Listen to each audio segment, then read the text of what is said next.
আপনারা সকলেই জানেন যে কালী পুজোর পর কিন্তু এসআইআর শুরু হতে চলেছে। তার আগেই কিন্তু শুরু হয়েছিল ভোটার লিস্টের ম্যাপিং এর কাজ। সেই কাজ কিন্তু এখন শেষ পর্যায়ে। ইতিমধ্যেই জানা গিয়েছে যে ভোটার ম্যাপিং এর কাজ শুরু হয়েছিল, তাতে অনেকের নাম কিন্তু মিলছে না বা বাদ পড়েছে। তার মধ্যে থেকে বেশিরভাগই কিন্তু নাম মিলেছে। যে নামগুলো মিলেছে তার সংখ্যা হচ্ছে 3,48,00,000 ভোটারের নাম কিন্তু এই ম্যাপিং এর কাজে সঙ্গে মিলেছে। বাকি ভোটারদের এখনো পর্যন্ত কিন্তু এই ভোটার লিস্ট ম্যাপিং এর কাজের সঙ্গে তাদের নাম খুঁজে পাওয়া যায়নি বা মেলেনি।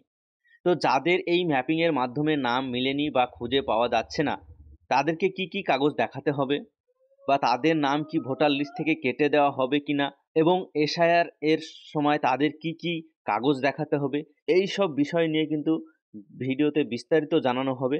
ভিডিওটি শেষ পর্যন্ত দেখতে থাকুন। আর চ্যানেলে নতুন হলে চ্যানেলটি সাবস্ক্রাইব করে পাশের বেল আইকনটি বাজিয়ে অল নোটিফিকেশন অপশনটি কিন্তু সিলেক্ট করে রাখবেন। তাতে কি হবে, আমরা যখনই নতুন ভিডিও আপলোড করব সবার আগে কিন্তু আপনাদের মোবাইলে নোটিফিকেশনটি পৌঁছে যাবে। তো চলুন দেখে নেওয়া যাক এই এসআইআর নিয়ে প্রতিবেদনে কি বলা হয়েছে। স্পেশাল ইন্টেনসিভ রিভিশন এসআইআর লক্ষ্যে রাজ্য জুড়ে চলছে ভোটার তালিকার ম্যাপিংয়ের কাজ। 2002 সালে ভোটার তালিকার সঙ্গে বর্তমান তালিকার তুল্যমূল্য বিচার। নির্বাচন কমিশন সূত্রের খবর, এখন পর্যন্ত 23টি জেলার মধ্যে 7টি জেলায় ম্যাপিংয়ের প্রক্রিয়া শেষ হয়েছে। বাকি জেলাগুলিতেও কাজ দ্রুততার সঙ্গে এগোচ্ছে বলে খবর। সবকটি জেলা মিলিয়ে পুরনো ভোটারের তালিকার সঙ্গে এখনো পর্যন্ত 3,48,00,000 ভোটারের মিল পাওয়া গিয়েছে বলে জানা যাচ্ছে। ম্যাপিংয়ের কাজ শেষ হওয়ার জেলাগুলিতে তালিকা আপলোড করা হয়েছে বলেও জানা গিয়েছে। দ্রুত বাকি থাকা সব জেলার ম্যাপিংয়ের কাজ শেষ করার নির্দেশ দিয়েছে কমিশন।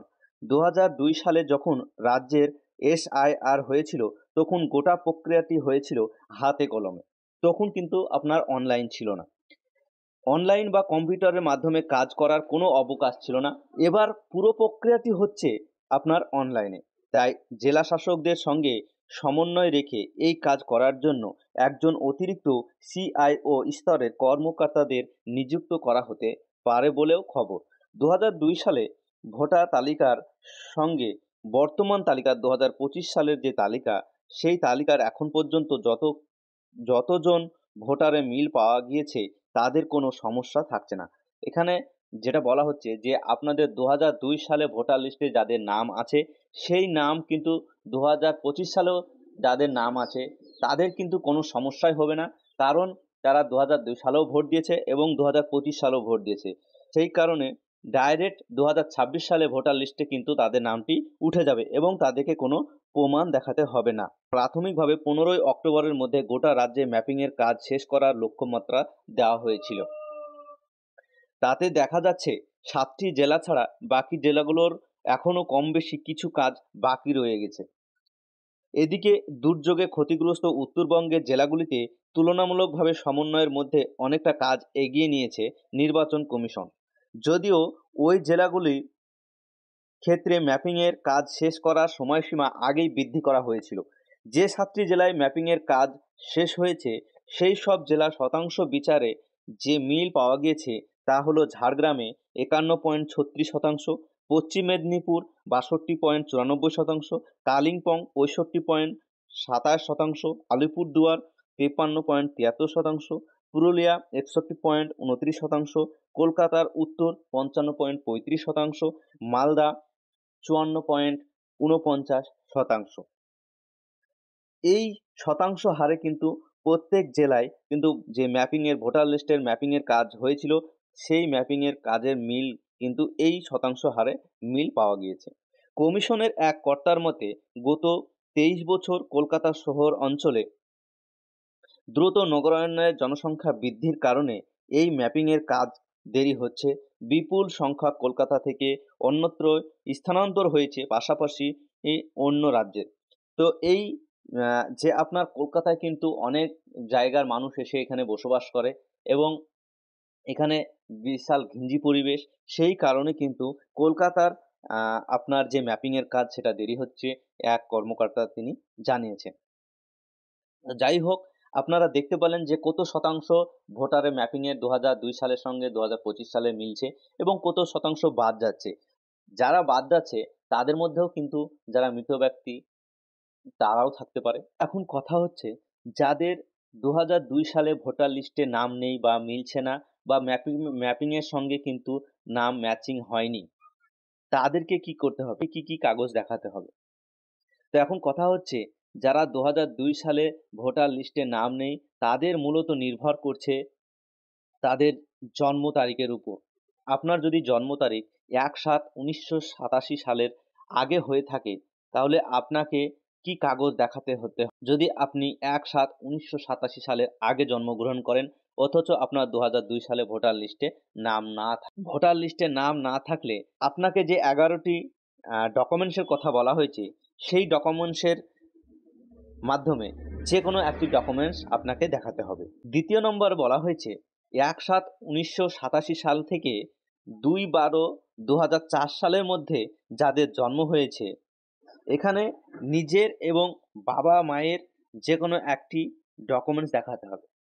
আপনার ধরেন ২০০২ সালের ভোটার লিস্টে নাম নাই।